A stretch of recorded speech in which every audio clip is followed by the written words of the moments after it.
Hello guys, and last night it was loud in very different parts of Russia, and all because war is back home where it belongs. War with all of its sounds, explosions, detonations, air raid alert signals.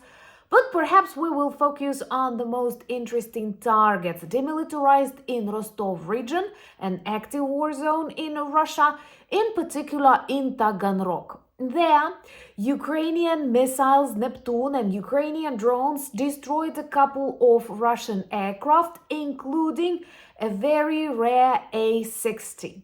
Many of you remember we've neutralized a lot of expensive and rare A-50s, so we decided to upgrade that history and added A-60 to this deadly list. Lots of Russian propagandists, lots of Russian constructors boasted with this flying laboratory that combined intelligence features with the capabilities of a laser weapon, but not anymore. Another important location destroyed last night is a construction facility for the Russian drones Molnia. And in their attack on Kyiv today, they destroyed a warehouse. This demonstrates that Russia has no strategy, their strategy is simple violence, and we know what to do. We've literally erased Russia's military aviation, beginning with Spiderweb and continuing with such visits as we will discuss in the video. And the civilian Russian aviation is destroyed with Putin's economic mismanagement, sanctions, and the failed blitzkrieg. My name is Anna, I'm from Ukraine, I'm in Ukraine, and if you want to see the only working peace plan being implemented, subscribe and witness how we effectively demilitarize Russia, defeat Russia, and make this world a safer place. So let's begin with this favorite Russian geography lesson in which we will follow Ukrainian homemade missiles Neptunes and drones Bars that travel to Taganrog. Taganrog is a city in Rostov region. Once again, an active war zone, same as Belgorod, Kursk, Voronezh. More and more regions join this area together with Moscow, where explosions, cancelled flights, air raid alerts, jammed GPS signals is no more a surprise but just a new normal that millions of the apolitical Russians invited together with the war to their country. So in Taganrog, we targeted an aviation reconstruction maintenance facilities named after Beriev, and Beriev was also the constructor that created A-50, that is early warning and control, extremely expensive aircraft, 2 or 3 of which we have successfully destroyed during Putin's failed blitzkrieg, and they didn't have more than 5. And last night, A-60 joined the majority. I hope I'm using right this very tricky English idiom. So anyway, A-60 is also a pride of the Russian, but I should be honest, Soviet construction, because all of these weapons that Russia uses right now, including Oreshnik, including all the other, missiles that they use to threaten the world, they were all developed back in the USSR times, and many of you guess most of them were developed in Ukraine by Ukrainian constructors, designers who were forced to work for the Kremlin.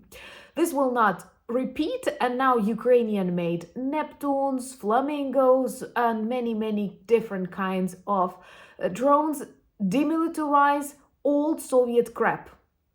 Like, working on our mistakes. And so this last night, they visited Beriev maintenance and construction facilities in Taganrog, targeting Il-76 that was near A-60. And A-60 is built on the prototype of Ils, and it was constructed once again at the beginning of 70s. Then it was upgraded, it was changed a number of times, and many Russian propagandists described it as almost a Star Wars ships.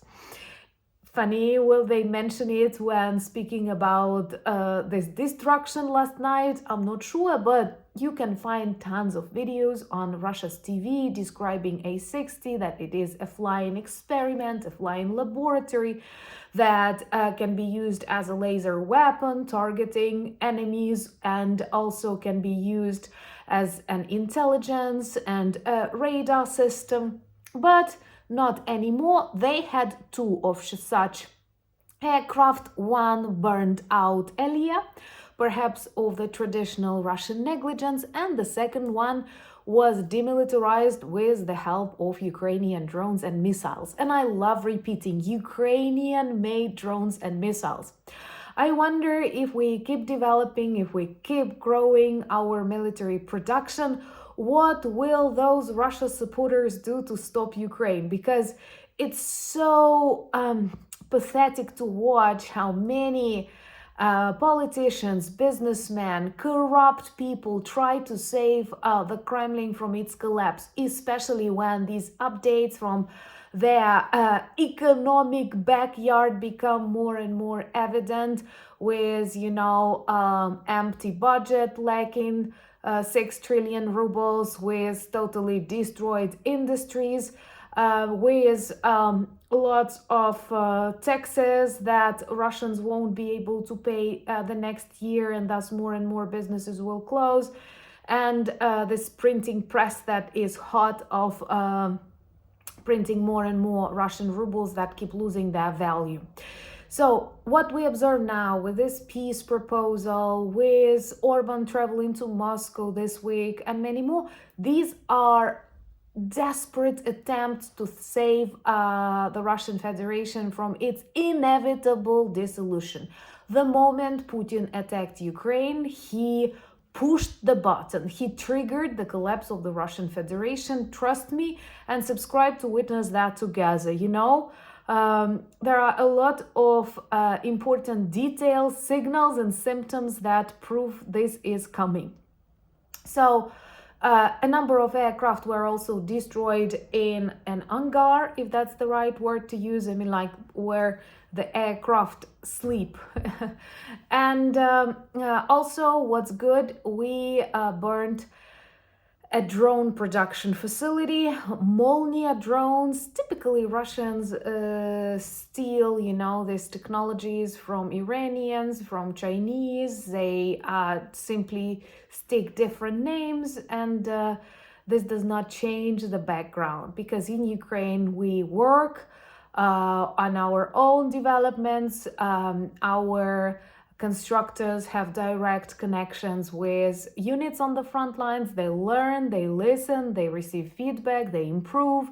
I'm happy to see that more and more international companies come here, those that are involved in the weapon production, because that is a moment, and that is the place to learn, to improve the skills, and to prepare to the needs of the modern war, not to the Second World War, when people, threatened each other with big tanks. Now, for example, our spiderweb operation demonstrated that 40 aircraft can be burned with the help of inexpensive drones smuggled on the territory of your enemy. And this seriously changes, the focus of many military strategies. And I'm happy to see that some NATO, professionals, weapons constructors feel that, understand that, and come to Ukraine. And others pretend that they still know more than a nation that fights for 11 years in the biggest war, at least on this continent, in the Second World War. And I'm really happy that we have our community of smart people that definitely know more. And I'm very grateful when you protect our future, when you speak about the need to defeat the Kremlin, when you address your senators, your congressmen, especially when some want to pressure Ukraine to sign an appeasement for Putin in the moment when Russia must be defeated, can be defeated, and is actually the poorest and the weakest ever. So another reminder, Subscribe, share these videos, help spread the truth. Also check the merch shop with lots of new items dedicated to this holiday season that can be both perfect presents but also help us remind the world about Ukraine and the need to defeat Russia. Follow me on X, Instagram, Blue Sky, Threads, Discord, all the links in the description of this video. Thank you for buying me coffees, becoming my patrons and sponsors of the channels, but most importantly, thank you for standing with Ukraine. Slava Ukraini!